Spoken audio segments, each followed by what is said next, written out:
Now I would like to show you, right, more close-up view of the digestive tract, right? Here we have the accessory organs. So the accessory organs will facilitate with digestion. How? By secretion of specific enzymes. We already touched upon most of these, right? We talked about the salivary glands secreting salivary amylase, right? Pancreas secreting the proteolytic enzymes, right, which break up proteins. They also secrete pancreatic amylase, which further breaks down sugars. Liver, we said one of its function was to basically synthesize bile, store bile in the gallbladder. Liver also stores glycogen when you have excess of glucose coming in. Liver has GLUT type 2 transporters. Why? Because we want to be able to both absorb glucose when it's high concentrations so that we store as glycogen, and in the setting of hypoglycemia or low glucose status, liver needs to be able to mobilize those stores in order to get them out. It does it, right, by the influence of glucagon, which is made in the pancreas, right? So this is what we're going to talk about. So here we see the ducts, right, specifically the salivary glands, right? So we see the glands which secrete amylase, and that basically causes your saliva to start to chop up all those starches that you consume, right? As you start, let's say, eating pasta, right? That amylase starts to work on them and starts to chop up, right? And it secreted via the salivary glands, subliminal glands, submandibular glands, parotid glands, right? And they secrete that. And this is the just a horizontal cross section. As it makes our way right through the esophagus, it's going to go into the stomach. This is the cross section of the stomach. This big piece is the liver. And we see, right, the particulars that I was referring to. All the glucose is going to be absorbed with a hepatic portal vein. Is going to go into the liver. And the liver is then going to send it via the hepatic vein into the inferior vena cava, and then it's going to become systemic in your circulation. This is just a view of the same, only from the cadaver. You see the size of the liver, right? How huge the liver is, right? So, and it has the two lobes, right and the left lobe of the liver. Here they're marked, right? And also it's very vascular organ. So if you sustain any trauma, right, it could bleed profusely. So this is just a cutout view. This is what I was talking about. The right and left lobes. For our purposes, the major functions for the GI tract, which you want to be cognizant of, is A, it's actually creating bile. You need bile to emulsify fats, but the actual storage of bile is going to be in the gallbladder, right? Gallbladder is actually going to store bile, concentrate bile, and that's the organ that stores it, right? Those people who have, just to give you an example, who have gallstones, right, in the gallbladder, anytime they eat fatty food, right, after a while, they have diarrhea. Why? Because if they have gallstones, no bile can be secreted. You cannot emulsify fats. So anytime they consume any fatty foods, they're going to get diarrhea because they cannot absorb it, right? Another function of the liver we talked about is the storage of glucose in the form of glycogen, right? So liver will store glycogen. Another important thing we talked about, that it has glucose type 2, right, transporters here. So it can have two-way transporters, right? We said GLUT2 is two-way, glucose transporters type 2. Another important thing we talked about, it could take other monosaccharides such as fructose and galactose, and it can transform them into glucose in the liver. And then we know, right, glucose is the sugar of choice, right? So see if I still remember glucose. This is 1, 2, 3, 4, 5, 6, and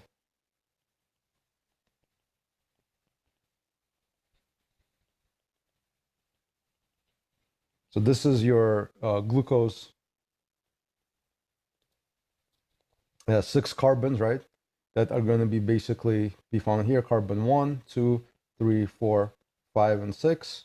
And through the process of glycolysis, right, we're going to basically utilize this glucose, right? In order, we're gonna start chopping it up into 3 carbon molecules and extracting that energy, right? All these hydrogen, right?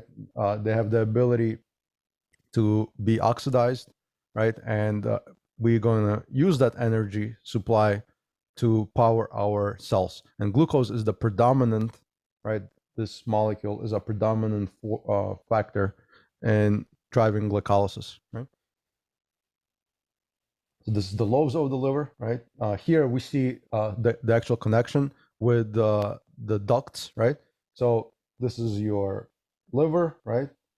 We see the common hepatic duct. So if the bile is going to come here, it's going to get stored in the gallbladder. Once you consume fatty foods, right, the gallbladder is going to secrete that bile, right, into the small intestine, right? The small intestine, the names are going to be duodenum, jejunum, and ileum, right? So you see the duodenum, the upper portion of it. Pancreas, right? What's the function of the pancreas? The pancreas secretes your proteolytic enzymes, right, that break down proteins. It also secretes your pancreatic amylase in order to break down sugars into monomeric forms, right? And the people who I said, right, having these gallstones, right? Let's say you have a gallstone here, right? You cannot secrete your bile. The bile cannot make its way down, so you cannot emulsify fats, and that's why those people will pass basically, diarrhea, and it's going to be secondary to consumption of high fat foods and inability to secrete bile all the way to the duodenum. So this is the close-up view, right, of the cystic duct, right, where the bile is being secreted. We talked about the hepatic portal vein, right? The hepatic portal vein is basically what will take that glucose, right, into the liver for the storage or utilization by the body. And then from the liver here, we're going to have the hepatic vein, which will take that into your, right, circulation. So pancreatic duct we talked about, right? There is a cholecystokinin, right, which is secreted by the upper portion of your small intestine in the duodenum. And cholecystokinin is the hormone that triggers the release of bile into the duodenum. So this will basically sense food isn't coming, right? And it will say, okay, now it's time to trigger, right? I feel the food is here. There is a bolus of food that's now coming through. And we need that bile to come in order to emulsify fats. So bile salts, which is essentially the bile that's been concentrated in the gallbladder, is going to come and is going to emulsify the fat for the absorption. Why do we need fat? Fat is very important for your hormones like cholesterol, right, testosterone in the bodies. So we need fats in order to utilize the hormones, make hormone synthesize hormones. You also need fats to absorb fat soluble vitamins, right? Fat soluble vitamins A, D, E, and K, right? ADEC. So you need fat in order for that to occur, right? So those patients who have gallbladder issues, they will have hard time to absorb fat, and they may have malnutrition, right? With these vitamins, fat soluble vitamins, they may also have issues with hormonal production. Right? Now, here we have the pancreas. What's important about the pancreas? Pancreas has the following, right? It has beta cells of the islet of the Langerhans, beta cells, and it has alpha cells. The hormones that it makes, the beta cells make insulin, and alpha cells make glucagon. These two hormones, they work in opposition of one another, right? So when let me ask you guys, when you have high glucose in your bloodstream, right? And we said pancreas has glucose type 2 transporters, right? And it can sense, right? It can sense glucose. And now let's say glucose type 2 transporters on the beta cells of the islets of the Langerhans, they say, okay, I sense there's high glucose, right? What hormone do I want to release? Insulin. Insulin, right? Insulin. Yeah, and insulin predominantly works on which glucose transporters? So insulin comes into the bloodstream, which transporter is going to work on? All the other ones besides 1 and 3, I think. Yeah, so it's glucose type 4 then, right? Cool. So insulin works on glucose type 4. It's predominantly found in muscle, right, and adipocytes. And this insulin is going to bind on the insulin receptor, right? And it's going to bind on the insulin receptor. And this insulin binding on the insulin receptor is going to mobilize all these glucose type 4, right, transporters, which are on the vesicle to basically fuse with the membrane. And then these glucose type 4 transporters are going to express on the cell surface. And then glucose, which was in abundance in the extracellular fluid, can now, move in, right, and be utilized by the cells to do the glycolysis, right, which we talked about. So insulin's role, right, is secretion of insulin glucagon, which is the hormones, but it also secretes the enzymes, right? We talked about the enzymes, which break down the proteins into amino acids, right, or peptides, multimeric forms of amino acid chains. So peptide is a multimeric form of amino acids. Amino acids is a single form, right, by itself. So the enzymes that it secretes the amylase and proteases. Proteases break down proteins. And lipases, right? Lipases break down fats. So this is the pancreas. We also talked about, right? Initially, when it secretes them, right, it's in the zymogen form. Zymogen means it's inactive. So these enzymes are not active. Why? Because if they were active in the pancreas, it will auto-digest. And I don't want the auto-digestion. Patients who get pancreatitis, right, there may be abnormality where those enzymes become functional, right, and they start auto-digesting the pancreas itself, right? For example, in pancreatic cancer, they may occur.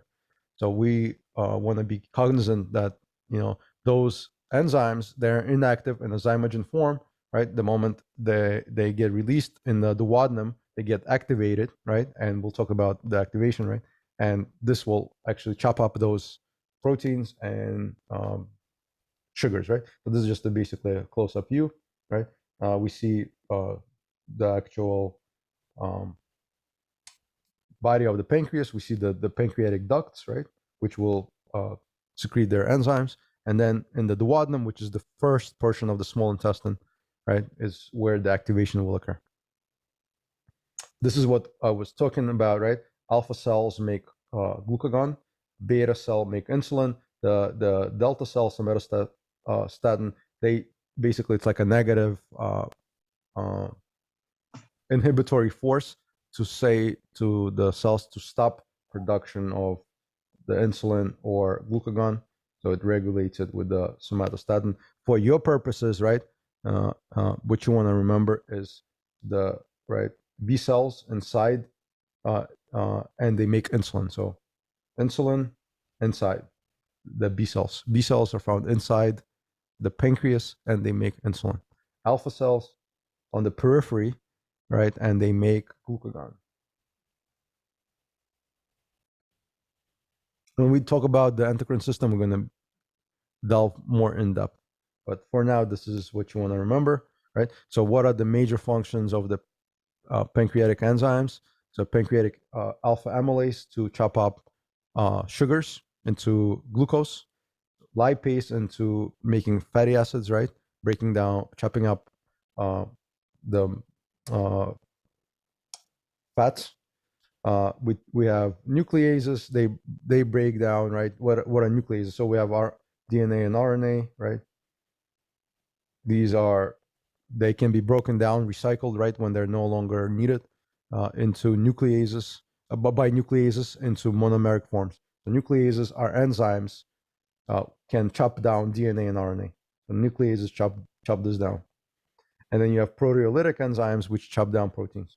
And proteins, we said, right, gets chopped down into peptides, which is like amino acid strings tied together.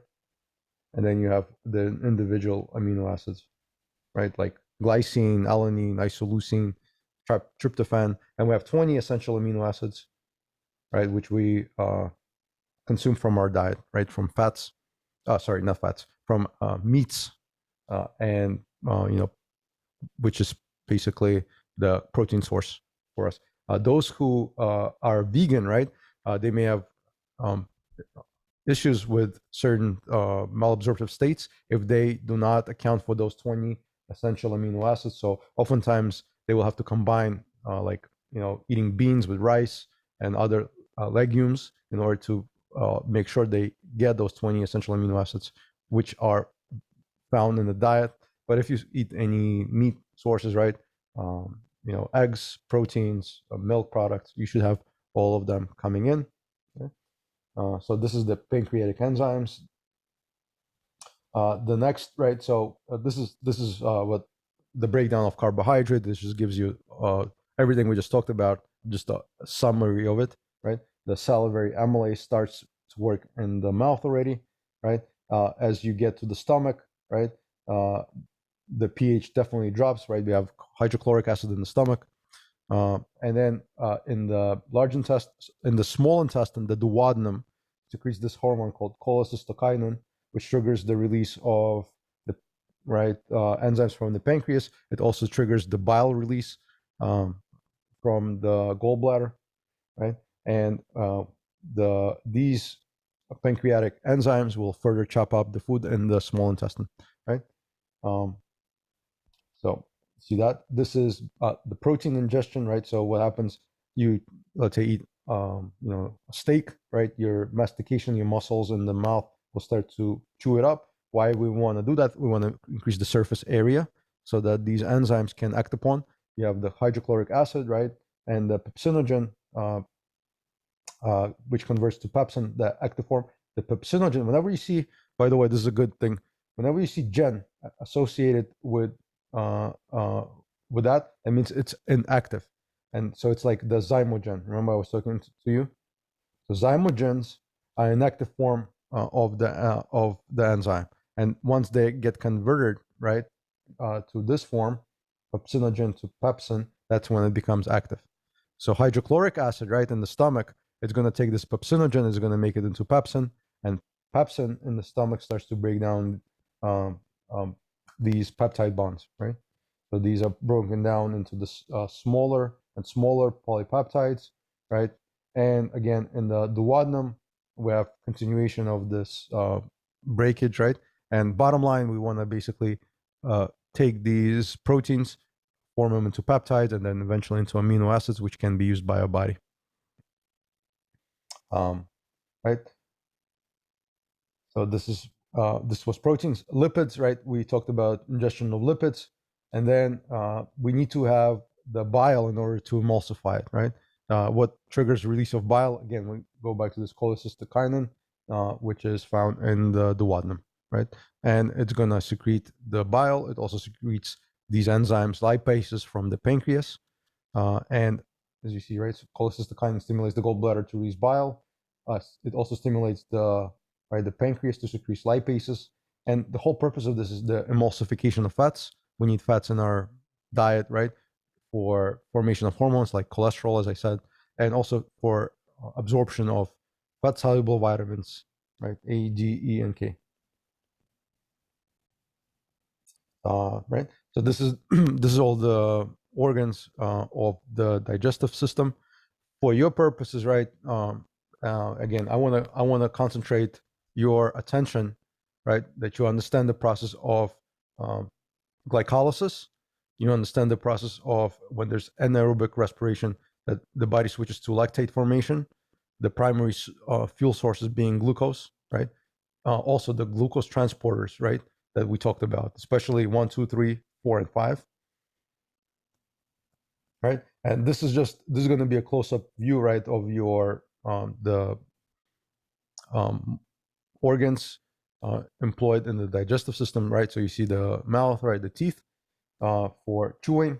We talked about extensively about the epiglottis, right?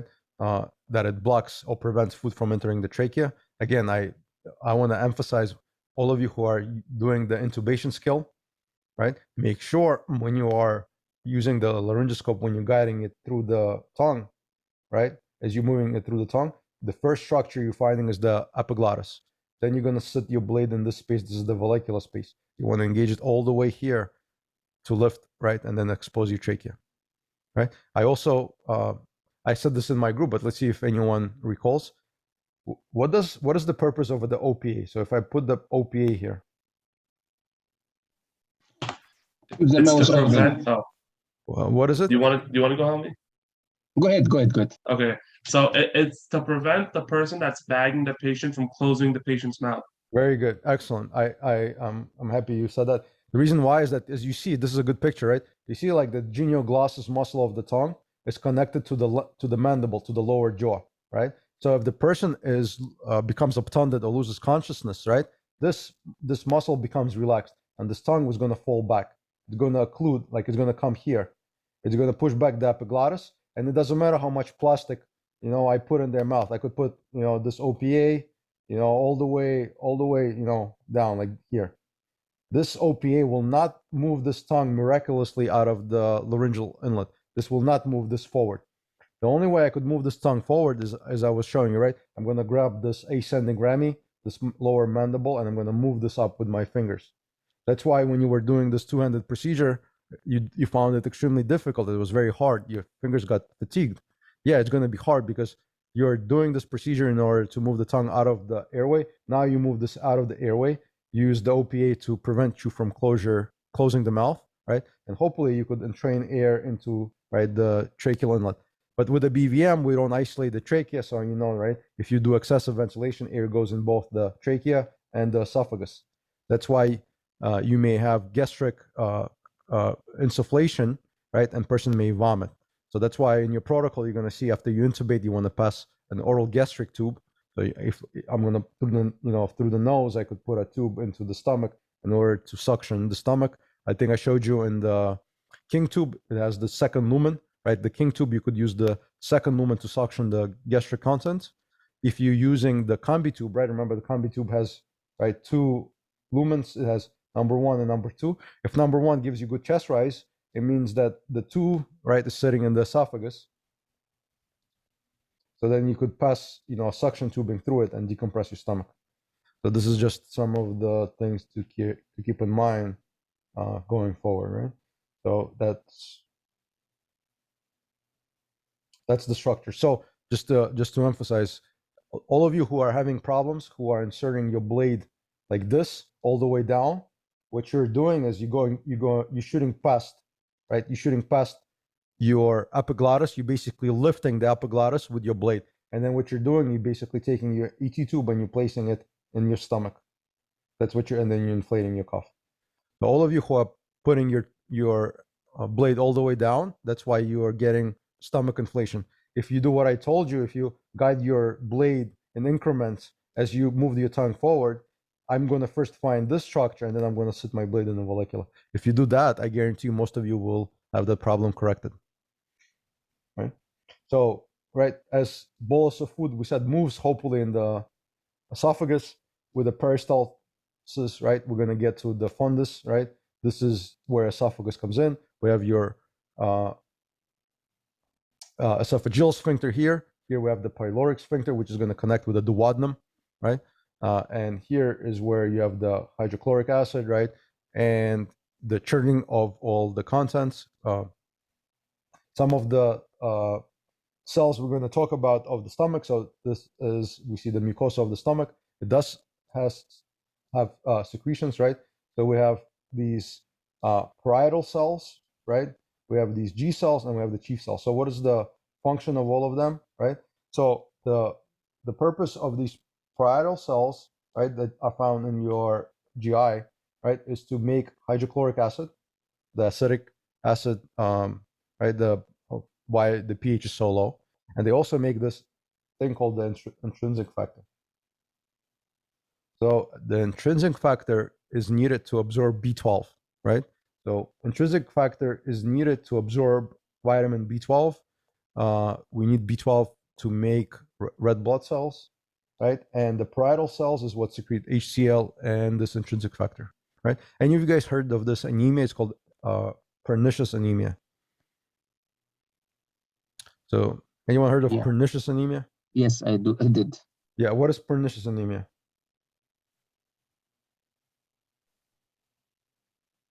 It's deficiency of vitamin B12 absorption. Yeah.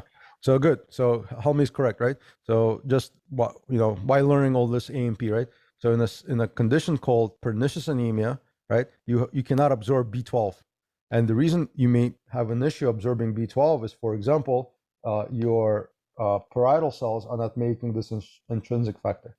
So if you're not making this intrinsic factor, right, it's gonna now interfere with absorption of vitamin B12. If I don't have absorption of vitamin B12, I cannot synthesize erythrocytes, red blood cells, so I'm going to have pernicious anemia as a result, right? There's just one example. Now, we have here, what else is important, right? So we said chief cells here, they make pepsinogen, and then, right, when the hydrochloric acid makes contact with that, it's going to basically turn into pepsin, and we need that to break down our peptide, right, proteins. So that's what you want to be cognizant of. Gastrin, right, stimulates secretion of gastric secretions or acid secretions, I should say, from these cells, right? So what are the important ones you need to know? You definitely need to know the parietal cells, and parietal cells' primary job make HCl and intrinsic factor, and then you want to know that the chief cells make pepsinogen. I said pepsinogen, right, is being the zymogen, but the moment HCl makes contact with pepsinogen, it's going to turn it into pepsin, and it's going to break down protein. Lipase, right, is utilized to break down fats, right? Lipase. So these folds, right, you see right here, right, in your stomach, right? This is where all the cells lie, and this is where it is, right, in your stomach.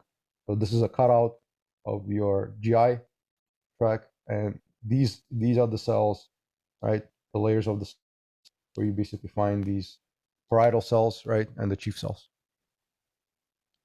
So the other important thing, right, this hydrochloric acid we talked about, and right, you see again, right, this formula, CO2 plus H2O, right, H2CO3 into bicarb and hydrogen. I don't know if you recall this in the respiratory chapter, right? So this is how our body regulates, right, the pH balance, right, in our body, right? So we can basically, if we go down this pathway, CO2, H2, CO3, this is carbonic acid into HCO3, H+, we could basically make more hydrogen, right? Or the other way, right? If you're acidotic, your body can go this way, right, to make more CO2, so you could excrete it. But in your parietal cells, right, parietal cells utilize this very same reaction, right, to do what? To bring hydrogen and chloride with these transporters, right, to make what? To make HCl, right? So we could see lumen of the gastric, right? We make hydrochloric acid with this formula, right? This formula was essentially utilized, right, in the respiratory lecture.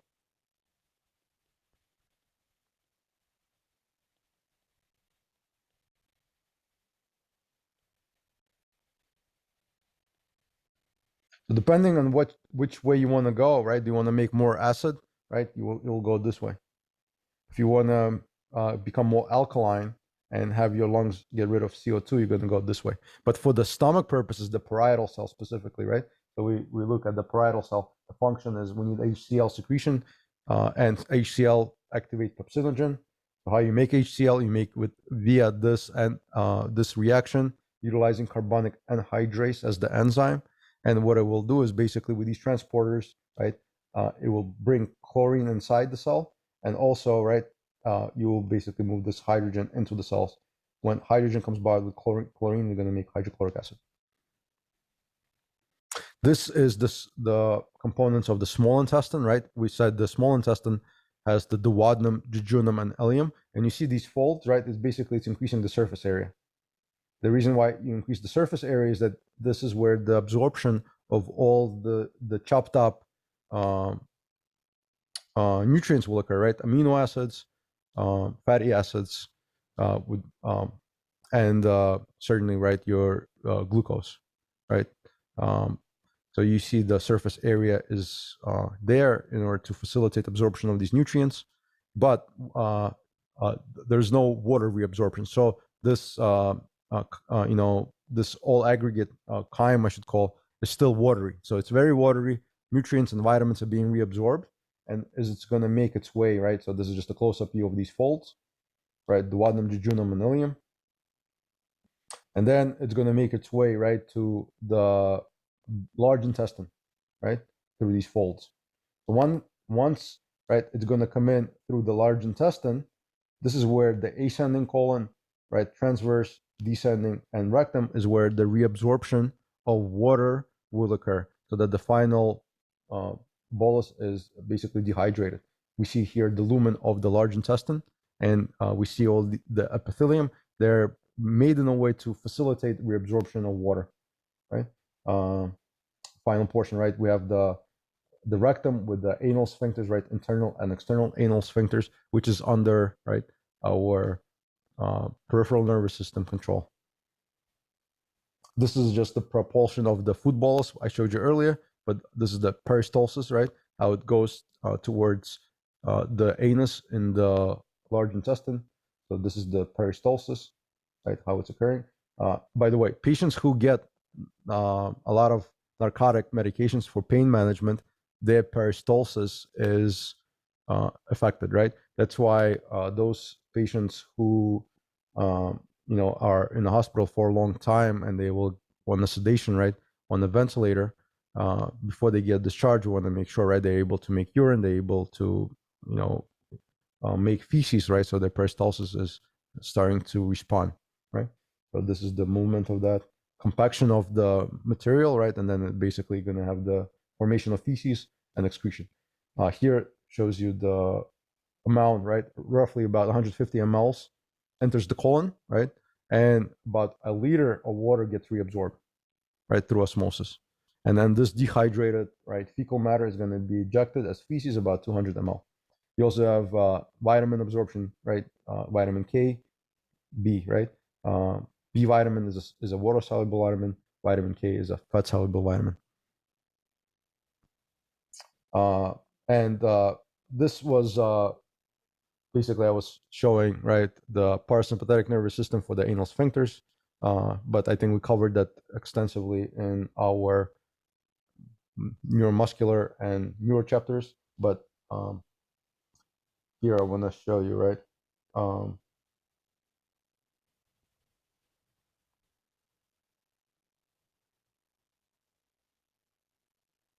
Right, so you have the muscarinic and the parasympathetic system, right, under the M1 receptor. So they're this is the muscarinic,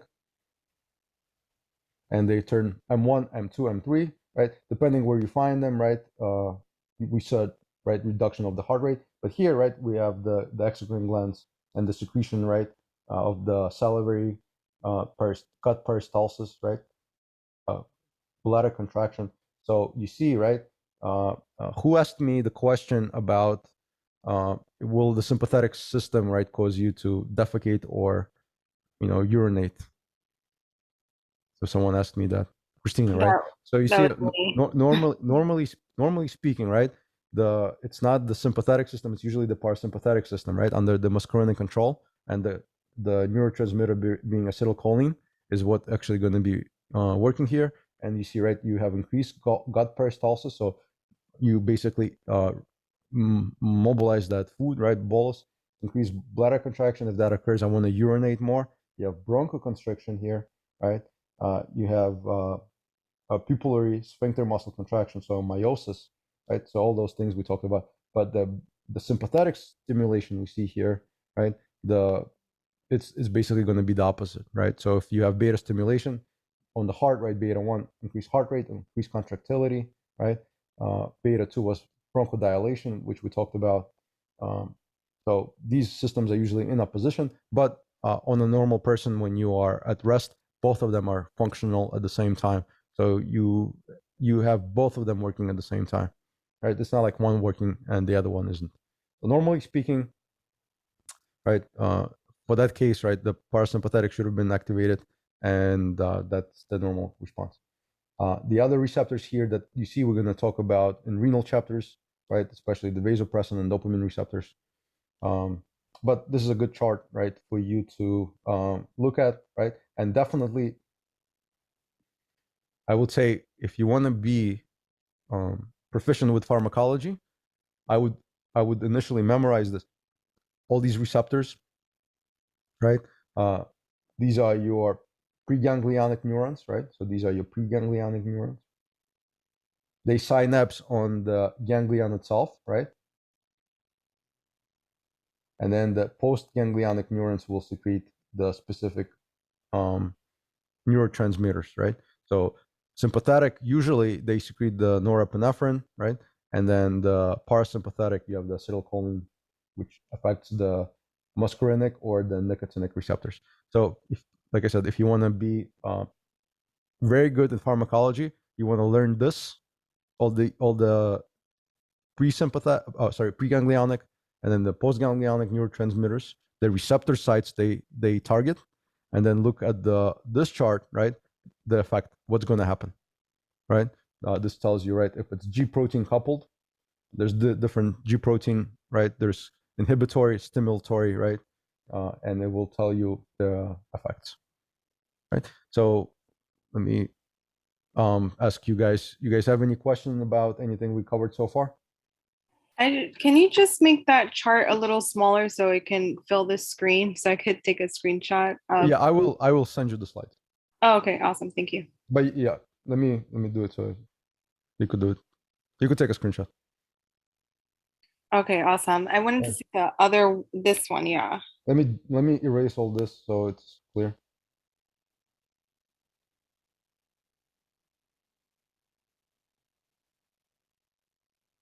Thank you. Okay, you're welcome. All right. Any other questions you guys have?